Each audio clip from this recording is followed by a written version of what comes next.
9h30. Chers amis, bonjour, bienvenue pour ceux qui viennent nous rejoindre sur la matinale Toxin. Ce matin, je vous l'avais dit, je vous ai gâté parce que j'ai des belles interviews et des interviews édifiantes. Et ce matin, je suis très heureux de recevoir Yasmine Motardjemi. Bonjour Yasmine, comment allez-vous? Bonjour, je vais bien, merci. Oui. En tout cas, vous êtes. Moi, je suis vraiment très content de vous recevoir parce que le sujet que vous abordez, il est absolument édifiant, il est flippant, il touche à Nestlé notamment parce que vous avez été, pour présenter à nos téléspectateurs ce matin, vous avez un gros CV, hein, un CV colossal. Vous êtes une spécialiste véritablement. D'ailleurs, je vous invite à lire le livre que vous avez publié. On va en parler. Vous avez un gros cursus. Vous avez été notamment ex-directrice de la sécurité alimentaire à l'OMS. Et ensuite, c'est ça qui nous intéresse notamment, vous avez été notamment directrice monde de la sécurité des aliments chez Nestlé. Le groupe Nestlé, la multinationale Nestlé, extrêmement puissante partout, elle est partout. Et vous avez écrit un livre notamment, mais absolument édifiant, ce que l'empire Nestlé vous cache. Vous l'avez coécrit avec le journaliste Bernard Nicolas. Lait pour bébés contaminés, scandale des pizzas surgelées, eau minérale polluée, l'affaire Perrier en ce moment notamment, croquettes pour animaux dangereuses, les révélations d'une ex-directrice du groupe. On va en parler ce matin. Merci en tout cas de ce combat qui dure depuis Nestlé, parce que là, vous êtes en procès encore. Vous avez fait beaucoup de procès contre Nestlé là-dessus. On va rentrer dans le vif du sujet. Et vous me disiez en antenne que c'est pas terminé, qu'il y a encore des choses en cours et que c'est un combat de tous les instants, hein, qui a mis à mal votre santé, qui vous prend tout le temps, hein, pour ces révélations. Et vous êtes une lanceuse d'alerte, hein, Yasmine, aujourd'hui, hein, véritablement. Hein. Oui, moi, en fait, tout ce que j'ai fait, c'était par passion pour la santé publique, la sécurité des aliments. Mais peut-être, avant tout, je voudrais donner le crédit à Bernard Nicolas, qui a écrit ce livre, et c'est lui qui est venu vers moi pour proposer ce livre, et aussi à la maison Robert Laffont qui ont eu confiance en moi, parce que c'est pas facile, et qui ont pris les risques à publier ce livre. Oui. Et puis, je voudrais aussi dire que c'est pas seulement une affaire qui concerne Nestlé, c'est aussi, ça concerne le pouvoir public. Oui. Parce que je considère que dans mon histoire, les pouvoirs publics ont joué aussi un mauvais rôle. Ils n'ont pas joué leur rôle. Et on va en parler parce que il y a quand même le gouvernement français, vous citez pas mal d'affaires, il y a eu Emmanuel Macron aussi, hein, qui était... On va en parler de tout ça parce que c'est vraiment une ramification incroyable. Juste une citation, pardon, dans votre livre au tout début, hein. Vous dites: on ne choisit pas de devenir lanceuse d'alerte. Nestlé ne m'a pas laissé le choix, je ne pouvais pas vivre avec cela sur la conscience. Oser dire les choses, c'est la plus grande contribution que je puisse faire à la société. C'est ça aujourd'hui qui vous a amené à maintenant, qui vous a amené à ce livre, qui vous a amené à toutes ces révélations, hein. Oui, déjà en 2012, j'avais publié un petit article que je fais ça pour l'humanité et pour ma profession. Mais bon, déjà depuis 2008, je voulais écrire ce que j'étais en train de vivre, parce que je l'ai trouvé atroce. Mais après, je suis tombée dans le combat judiciaire, et j'ai essayé d'alerter à travers les médias, et aussi en écrivant aux autorités, mais tout ça a duré. Et puis en 2023, quand j'avais gagné le grand procès contre Nestlé, je voulais tourner la page parce que j'étais vraiment très fatiguée. Mais il s'est passé une chose, c'est que Nestlé n'a pas reconnu qu'ils avaient commis de fautes. Et ça m'a vraiment enragée. Et de nouveau, j'ai écrit aux autorités françaises que voilà, le système d'alerte de Nestlé ne fonctionne pas, étant donné qu'ils ne reconnaissent même pas qu'ils ont mal agi. Et j'invite l'audience à lire le livre et juger par eux-mêmes si Nestlé a agi correctement ou non. Et j'ai écrit aux autorités françaises parce qu'en France, vous avez cette loi d'alerte qui demande que les entreprises aient un système d'alerte. Et moi, je leur ai écrit que le système d'alerte de Nestlé ne fonctionne pas. Et la preuve, c'est que dans l'affaire de Nestlé Water, il n'y a pas eu de lanceur d'alerte. Pourquoi il n'y a pas de lanceur d'alerte? Parce qu'ils savent que le système d'alerte de Nestlé ne fonctionne pas. Surtout qu'ils ont fait un exemple de mon cas. Et donc, les autorités, alors la lettre que j'ai écrite aux autorités françaises, ça a circulé pendant toute une année entre 4 à 5 autorités, agences, Mmh. pour finir, pour enfin me dire, Madame, on n'a pas eu assez d'informations pour donner suite. Mmh. Toute une année, vous auriez pu me demander des informations, Mmh. s'il manque des informations. Ouais, Et ouais. alors je considère que, hem, les pouvoirs publics, les autorités françaises ou suisses aussi, et ailleurs, ne font pas leur travail comme il faut, à mon Ouais. avis. Oui, c'est pour ça et on va en parler parce que vraiment, je vous invite à lire ce livre, hein. Vous allez apprendre énormément de choses. Franchement, c'est incroyable, ce qu'on lit. Je le disais en introduction, c'est même, flippant pour notre sécurité alimentaire parce que vous le dites, hein, vous, votre combat, c'est la sécurité alimentaire, c'est la sécurité même sanitaire des citoyens, des gens qui achètent les produits Nestlé, qui achètent aussi les produits tout court. On voit qu'il y a eu pas mal de scandales. On va en parler et tout ça ne vient pas nulle part. Mais finalement, j'ai quand même l'impression, parce que vous le dites aussi dans le livre et rapidement avant de rentrer dans le vif du sujet, vous le dites notamment aussi dans votre livre, même au sein de l'OMS, vous dites que la priorité de la sécurité des aliments, finalement, c'est pas une priorité si prioritaire que ça, aussi là.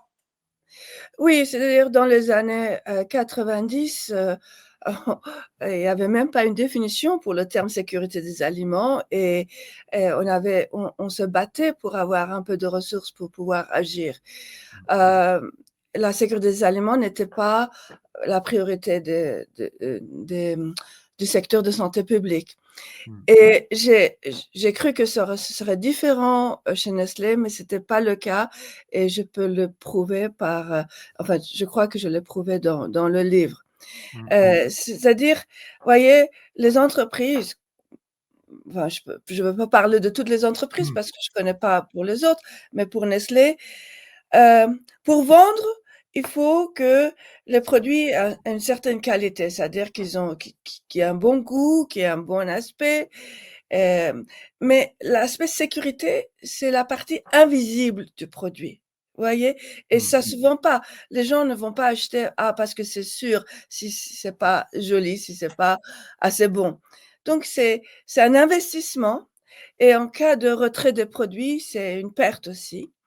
En cas d'incident, c'est une perte Mm. et donc c'est pas quelque chose qui est la priorité chez Nestlé selon mon expérience. Mm. Il y a notamment, vous le dites, hein, la crise de la vache folle. On s'en rappelle au printemps 96, chers amis, tout le monde s'en souvient. Et vous dites que également les scandales à répétition auraient dû provoquer une prise de conscience des autorités sanitaires. Et finalement, ça n'a pas été le cas. On a eu les pizzas Buitoni. On va parler aussi de cette marque, enfin, ces biscuits, ces petits biscuits pour les enfants, mais c'est inimaginable à un moment donné. Là-dessus, vous pensez qu'il y aurait eu un basculement qui n'a pas eu lieu finalement, hein, lors de la vache folle, hein.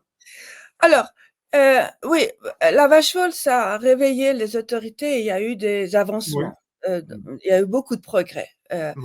et je peux aussi dire que je veux aussi rassurer les auditeurs qu'en général, nous avons un bon système de gestion de Mm. la sécurité des aliments. C'est-à-dire, les principes qu'on a établis sont assez solides pour assurer la sécurité des aliments. Là, il s'agit de les appliquer. Mm. Par exemple, on parle tout le temps de la question de transparence. Monsieur Paul Bulcke, qui est Mm. l'ancien PDG de Nestlé, il a dit dans une grande conférence que la transparence et la confiance, ce sont les pierres angulaires de l'entreprise. Mais pourtant, quand il s'agit de Nestlé Waters, vous voyez qu'il n'y avait pas de transparence. C'est-à-dire, il y a, un double langage. Et on dit une chose et on fait une autre chose et c'est ce qui m'a beaucoup choquée parce que je dois expliquer 2 choses. C'est Oui. que, hem, vous voyez, je ne reproche pas à Nestlé qu'il y a eu des failles et c'était mon travail de gérer ces failles et d'améliorer. C'était mon travail et dans toute entreprise, dans toute usine que vous allez, vous trouverez des failles. N'est-ce pas? Ça, c'est pas le problème. Le problème, c'est qu'est-ce que vous faites quand on vous rapporte ces failles? Mm. C'est là où il y avait un problème et quand je suis rentrée chez Nestlé, déjà, dès le début, il y avait, le directeur adjoint qui voyait beaucoup de problèmes dans les usines et qui rapportait et il devait se disputer avec la direction pour pouvoir, améliorer les failles. Heu, une autre chose, c'est que je ne reproche pas qu'il y ait eu des incidents. Mais ce que je reproche, c'est que quand il y a eu des incidents, il fallait prendre des mesures pour qu'ils ne se répètent pas. Alors que si on regarde avec tout ce que je raconte dans le livre, avec l'affaire des mélamines, nous avons eu une répétition de l'incident. On a eu un premier incident aux États-Unis et un deuxième en Chine. Avec l'affaire d'étouffement des bébés, on a eu plusieurs incidents répétitifs. D'abord avec les biscuits, puis après avec les saucisses. Et ça aussi, de nouveau, ça s'est répété. Il y a eu le Enterobacter chronobacter qui est un pathogène pour Mm. les nouveau-nés. Et il y a eu 4 cas, enfin, ce n'est pas écrit dans le livre, mais il y a eu 4 cas.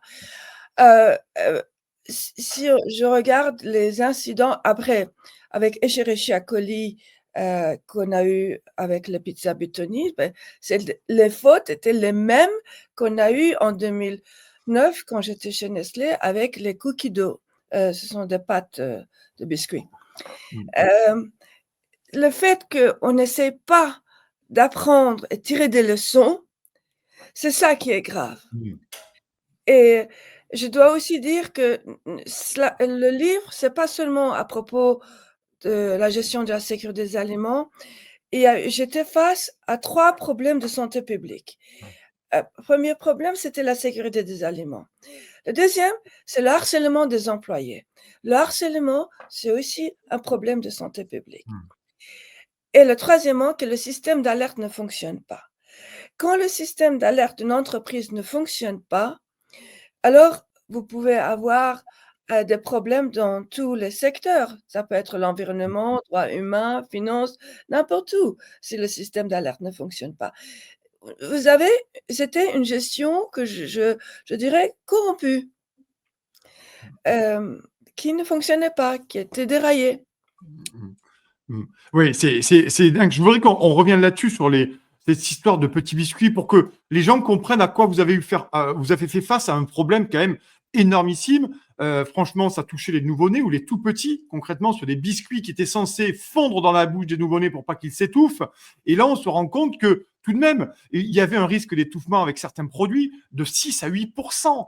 C'est colossal, c'est-à-dire que, et vous le dites très bien dans le livre, il y a des parents qui ont dû aller chercher des morceaux de biscuits dans la gorge de leur gamin et tous les plaintes qui ne sont pas remontées ou des gens qui n'ont pas fait le lien peut-être avec ce qu'on appelle vulgairement une fausse route. Ça, c'est vraiment concret comme histoire. Et en plus, c'est des tout petits. Hein, sur... Oui.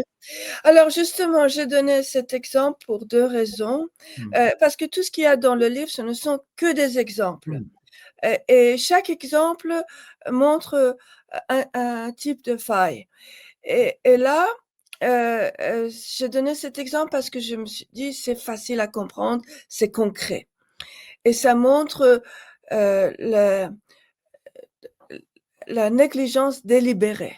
La négligence délibérée. C'est pas une négligence par étourderie, c'était délibéré et ça, pour moi, c'est très grave Ah oui. et en plus, la personne qui commet cette négligence délibérée est promue est promu comme directeur de qualité au niveau mondial.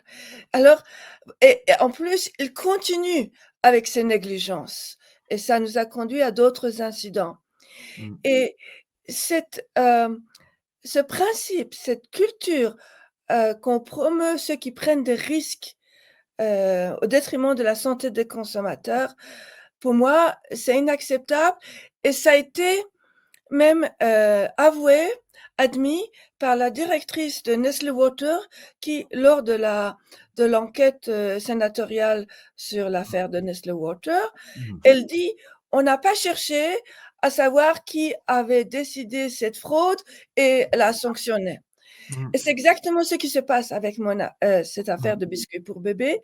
La personne, qui avait commis cette violation n'a pas été sanctionnée, mais il a été promu et qu'il a pris des représailles contre moi parce que moi, j'ai agi dans ce cas-là Hmm. et j'ai essayé de remédier au problème. Alors, pour expliquer rapidement ce que c'était le Oui. voilà, un jour, je trouve 2 plaintes de consommateurs sur mon bureau et je voulais tout de suite, prendre action, peut-être arrêter le produit. Alors on m'a dit: «Mais non, non, tu exagères, ça peut être, des cas isolés, accidentels, Mmh. il faut pas, paniquer».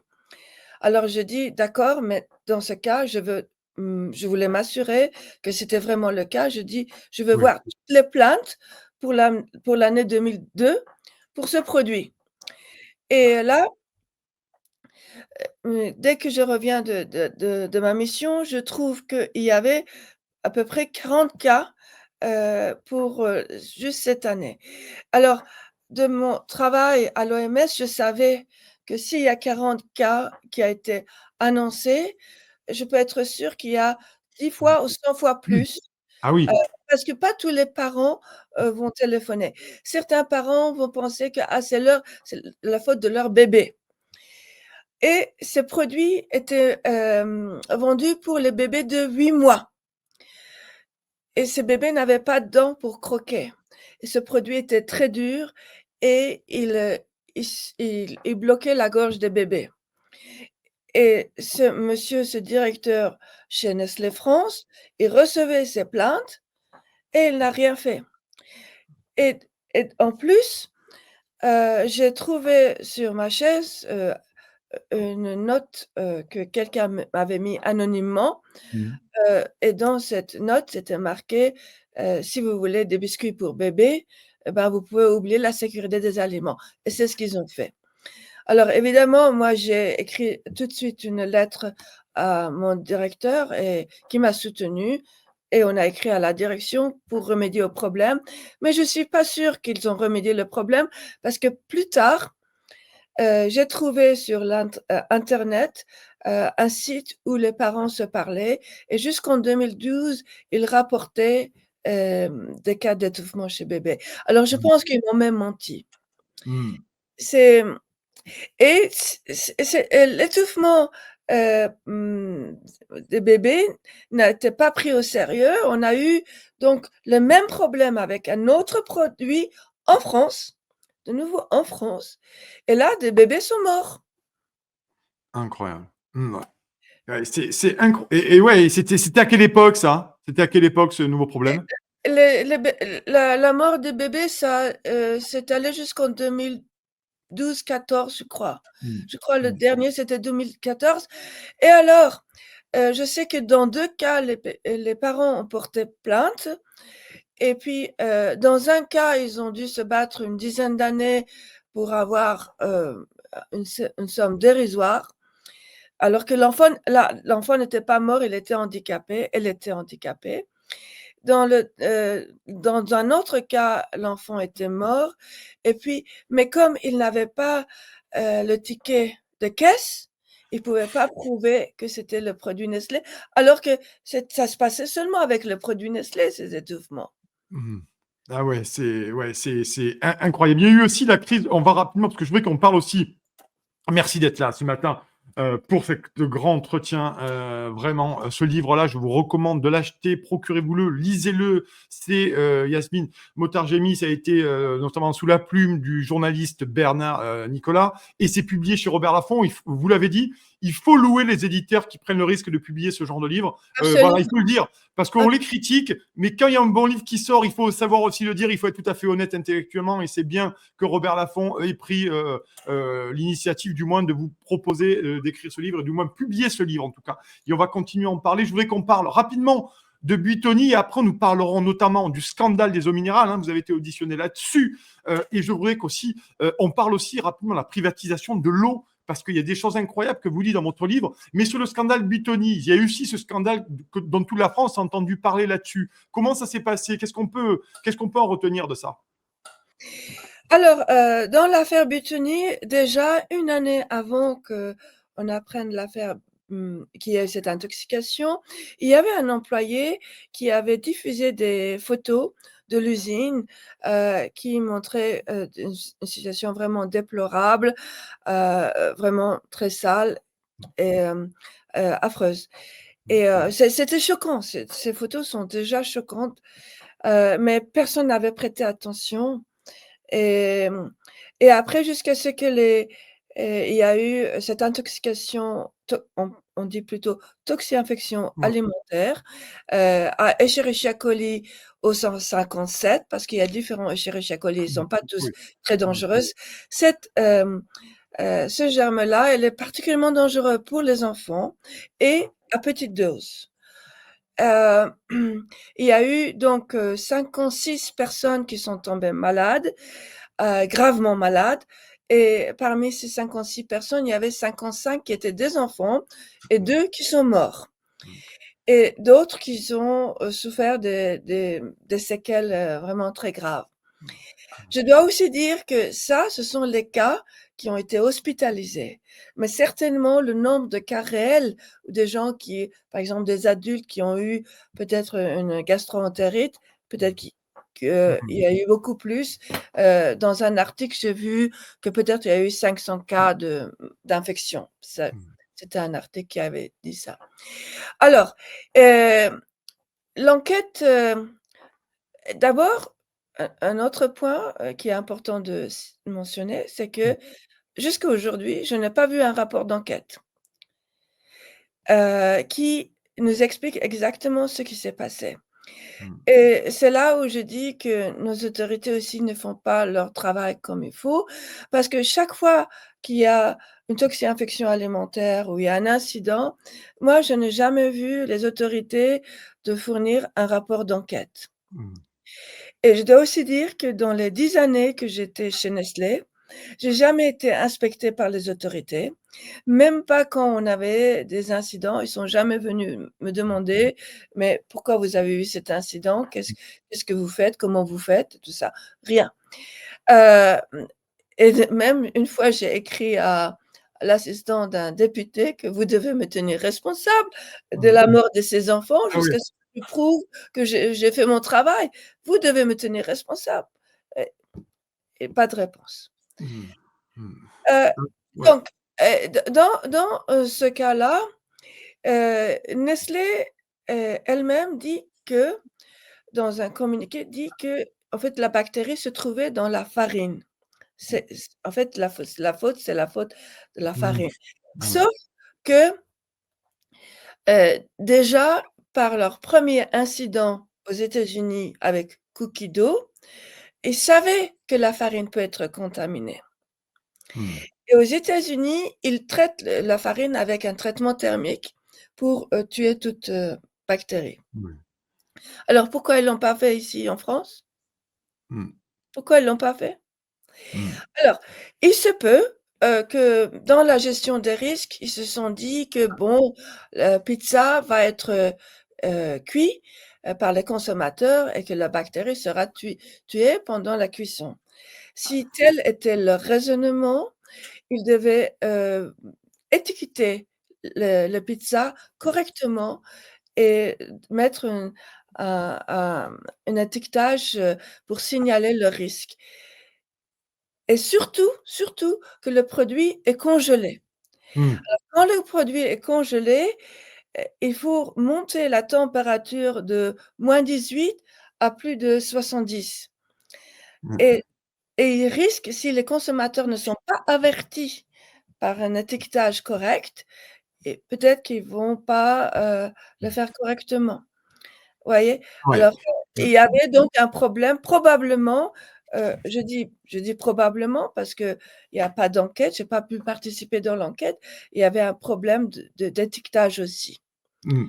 Ouais, ouais, c'est intéressant et on pourrait continuer à en parler, mais je voulais qu'on parle maintenant, de scandales, des eaux minérales, notamment une nouvelle fois qui touche Nestlé. Là, vous le dites, ce que vous racontez dans le livre est absolument édifiant. Vous avez été auditionné, bien sûr, par la commission d'enquête également. Vous le dites, Nestlé Waters aurait pu continuer longtemps à vendre ses eaux en bouteille faussement minérales à un prix 100 fois supérieur à celui de l'eau du robinet. Manifestement, qu'est-ce qui s'est passé? Vous parlez, il y a Alexis Keller, il y a Elisabeth Borne, il y a tous ces gens qui, à un moment donné, étaient au courant qu'il y avait des problèmes à ce niveau-là. L'enquête, les auditions sont encore en cours. C'est tentaculaire aussi, ce rapport sur ces scandales des eaux minérales. De quoi on parle là, concrètement, Yasmine, par rapport à ça?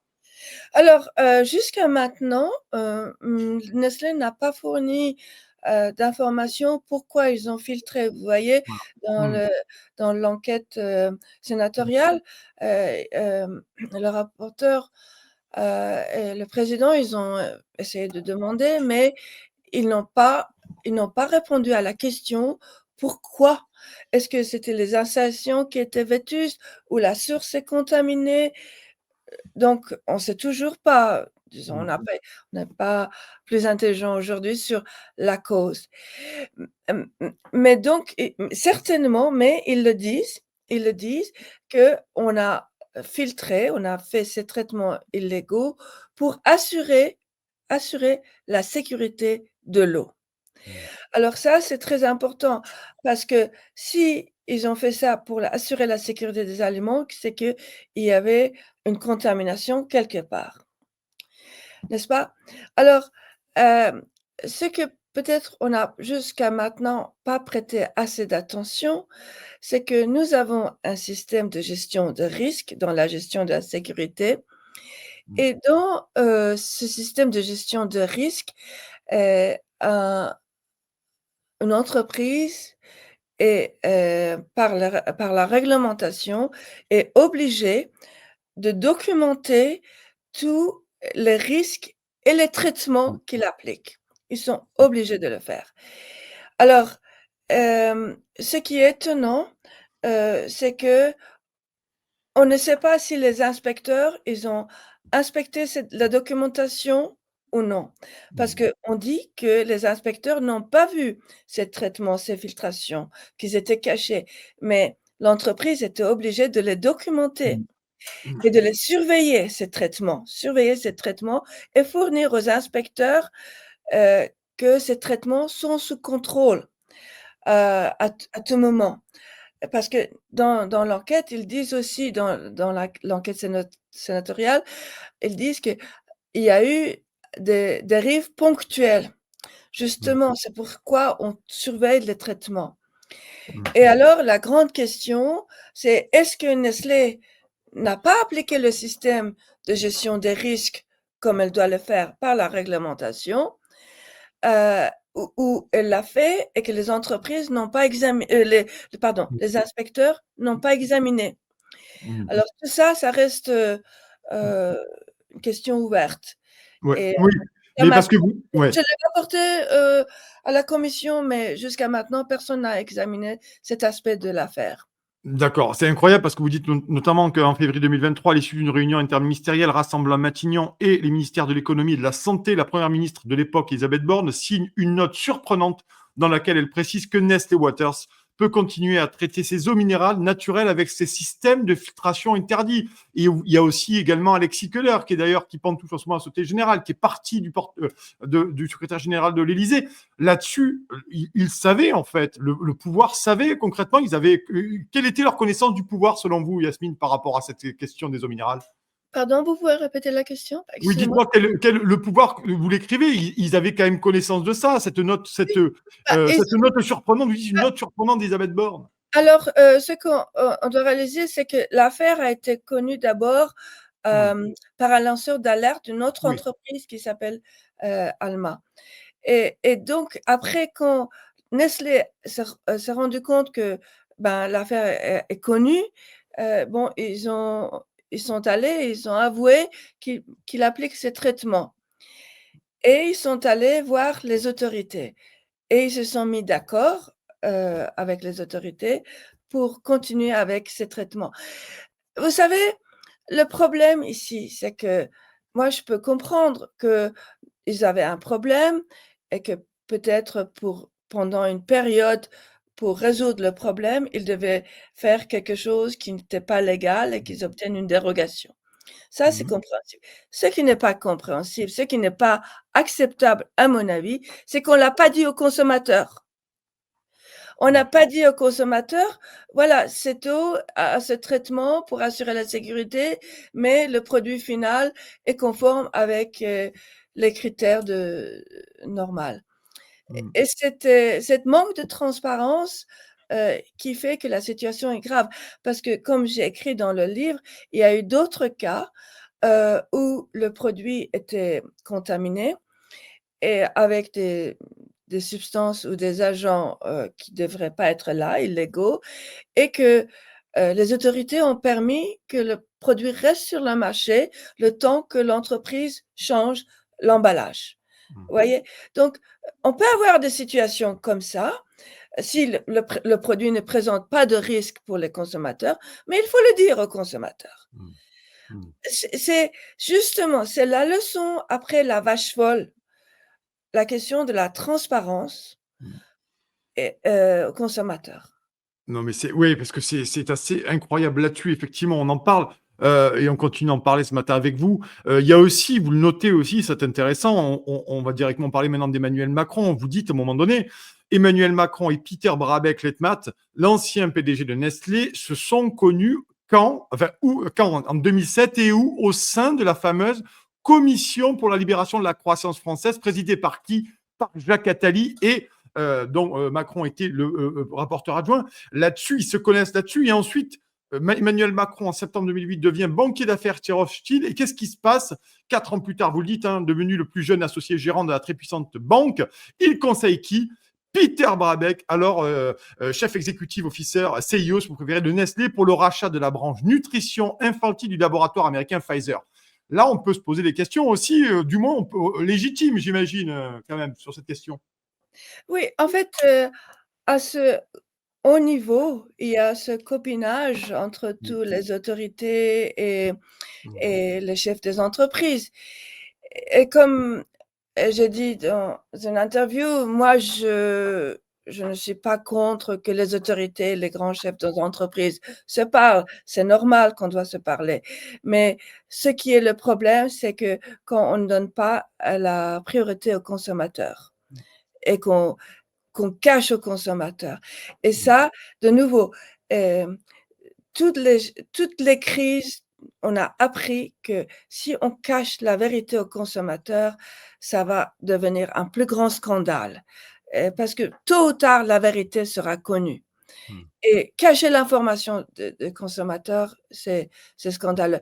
Mais c'est clair qu'à haut niveau, les autorités et les chefs d'entreprise, ils se côtoient, dans, par exemple, le Davos Forum, voyez? Et même aujourd'hui, monsieur Peter Brabeck, il est devenu, le président de VF, World Forum Oui, Economic. oui, ouais, ouais, le WEF, le fameux WEF. Si vous avez raison, c'est vrai que j'allais le dire, mais il est devenu patron du WEF. Donc, on peut se poser des questions tout de même légitimes, parce qu'Emmanuel Macron déclare notamment en 2025, en début d'année, qu'il n'y avait pas eu, notamment, il affirme dans la presse qu'il n'y avait eu ni entente ni connivence avec qui que ce soit. Manifestement, au regard des éléments que vous avez soulevés, qu'on a entendus en commission d'enquête, on peut se dire qu'il y a quand même peut-être là-dessus quelques vérités à retrouver quand même tout de même, me semble-t-il. Je voudrais qu'on là-dessus aussi rapidement, il nous reste encore 5 minutes. Merci beaucoup d'être avec nous ce matin, Yasmine Motargemi. Je rappelle pour ceux qui viennent de nous rejoindre, chers amis, vous avez été ex-directrice de la sécurité alimentaire à l'OMS et puis surtout, pardon, vous avez été directrice monde de la sécurité des aliments chez Nestlé et vous sortez ce livre coécrit avec Bernard Nicolas, journaliste chez Robert Laffont. On en parle encore ce matin. Je vous invite à vraiment partager, liker cette émission. C'est vraiment important pour nous et surtout pour ce travail-là de lanceur d'alerte. Vous dites aussi un truc incroyable que vous avez entendu en conférence de presse tout de même, notamment le PDG de Nestlé Water, John Harris, a annoncé que les ventes d'eau minérale étaient en baisse, c'était en 2008, et qu'il fallait absolument réagir. La stratégie était simple, vous dites, lancer une campagne de communication pour discréditer l'eau du robinet en laissant entendre qu'elle pourrait être contaminée. C'est ça aussi la stratégie de Nestlé. Ça, c'est ce qu'ils ont proposé lors d'une conférence de la direction chez Nestlé. Et c'est pour ça aussi je proposais aux autorités françaises qu'il faut interroger la direction de Nestlé à haut niveau, parce que toutes ces manipulations sont connues et sont planifiées au plus haut niveau. Voilà, Ouais, il faut pas ouais. seulement. C'est intéressant. Et j'aimerais qu'on finisse là-dessus parce que vous en parlez aussi, et ça, c'est très important. On n'en parle absolument pas. Mais dans ce livre, chers amis, lisez-le, achetez-le, faites-vous le prêter, faites bien ce que vous voulez, mais lisez-le.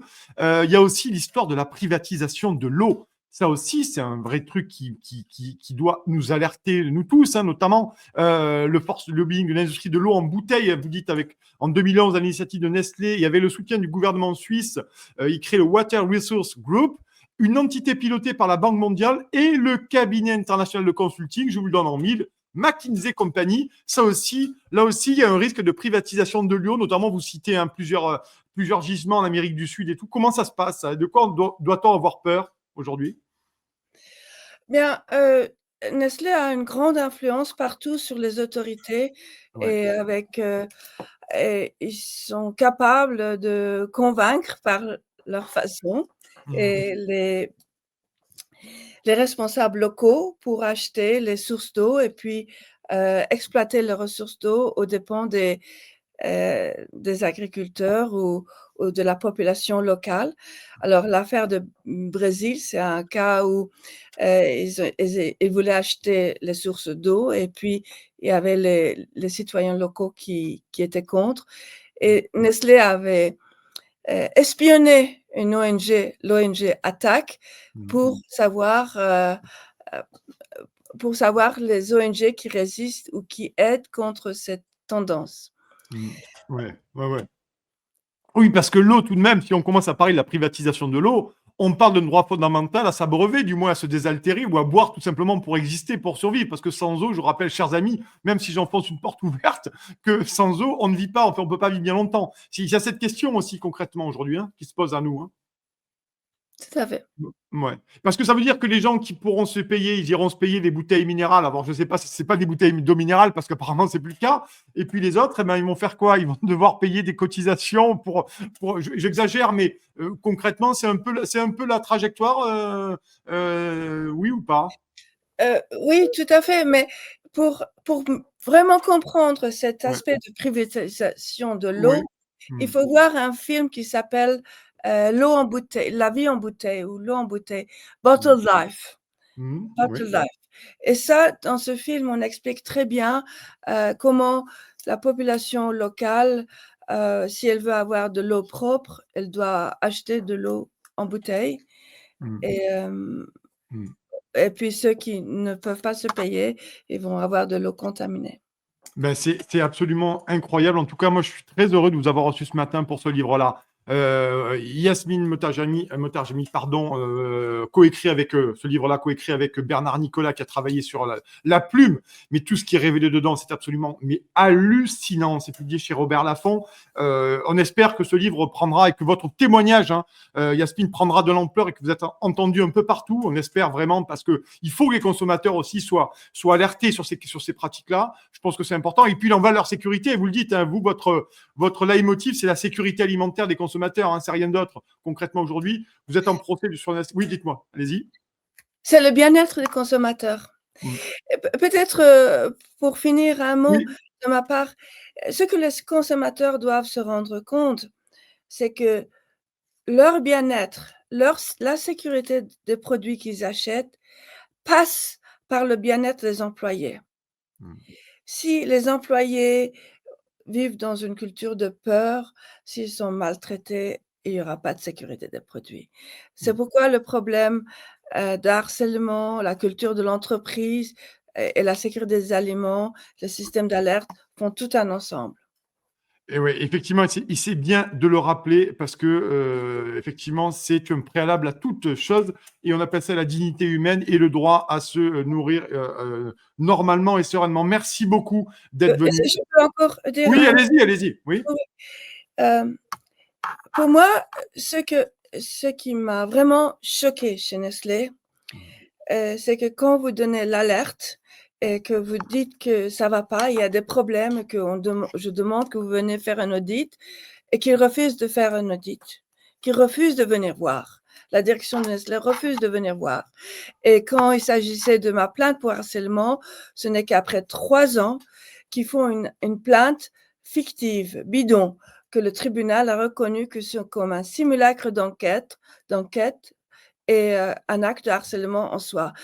Une entreprise qui répond aux problèmes de cette façon, c'est-à-dire fermer les yeux sur l'aspect sécurité des aliments et pour le harcèlement, faire une enquête bidon, pour moi, ça dit tout sur la culture de cette entreprise. C'est le plus grave. En tout cas, oui, c'est pour ça que c'est très, très important de lire ce livre et d'avoir conscience de ça. En tout cas, merci d'avoir accepté l'invitation de Toxin, déjà. Yasmine Nottar-Jarmi, je le répète pour ceux qui viennent de nous rejoindre, hein, je vous invite à revoir l'émission si vous n'arrivez que maintenant. Ex-directrice de la sécurité alimentaire à l'OMS et surtout, vous avez été directrice monde de la sécurité des aliments chez Nestlé et ce livre choc qui vient de sortir. Et c'est notre boulot de médias indépendants, à un moment donné, de vous donner la parole là-dessus. Merci beaucoup d'être venu dans ce grand entretien. Merci beaucoup, Yasmine Nottar-Jarmi. Voilà, de votre confiance, on vous souhaite une excellente journée et surtout beaucoup de courage et merci d'être cette lanceuse d'alerte pour nous alerter justement sur ça. Voilà. Merci. Bonne journée à vous. 7h30, 9h30. Chers amis, n'oubliez pas de vous abonner à la Gazette du Toxin sur toxin-media.fr/gazette. Vous savez, tous les jours, Valentin vous écrit dans votre boîte mail, vous recevez le meilleur de la matinale. C'est un courriel, donc impossible à censurer par le système. C'est condensé, c'est fait pour ceux qui n'ont pas le temps ou qui préfèrent lire, tout simplement. C'est aussi une version courriel qui peut être partagée. C'est spécialement conçu pour être transféré en un clic. Bref, c'est la version efficace pour pouvoir diffuser au mieux nos idées et les véritables informations.